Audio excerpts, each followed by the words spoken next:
Florida Department of Law Enforcement investigating after a deputy-involved shooting in Escambia County. One man killed and a woman injured. Fox 10 News' Dacian Smith with the latest on this story. Dacian, sheriff investigators telling you the woman was physically being held by the suspect, using her as a human shield. That's right. The sheriff says the hostage was actually struggling with the suspect, Ronnie Clark, while he had a knife to her throat, and that's when the shot was fired.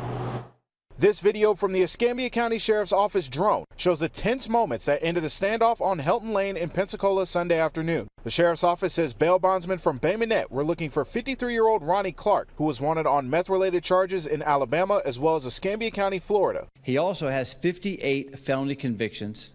He has been incarcerated 3 times. He is also designated as a violent felony offender of special concern. Sheriff Simmons says Clark held a woman against her will in a tent and appeared to have a gun. SWAT officers and deputies responded and tried for 5 hours to get him to surrender. They even used tear gas, but Simmons says none of it worked. He also, during his time, made 2 phone calls or texts to people that he knows, acquaintances, and said that he has a gun, and he said that he's going to shoot it out with deputies. Authorities say the drone video shows Clark using the woman as a shield while he drags her over to his car. The sheriff's office says Clark had a knife to her throat and she continued to try to fight him off. In the video, you can see someone is being dragged into a car, and that's when one of the ballistic vehicles pushes the car to keep them from leaving. Investigators say the struggle continued inside the car before a SWAT officer shot and killed Clark. When you see an active struggle like that with an individual with a knife to a person's throat, their life is in grave danger.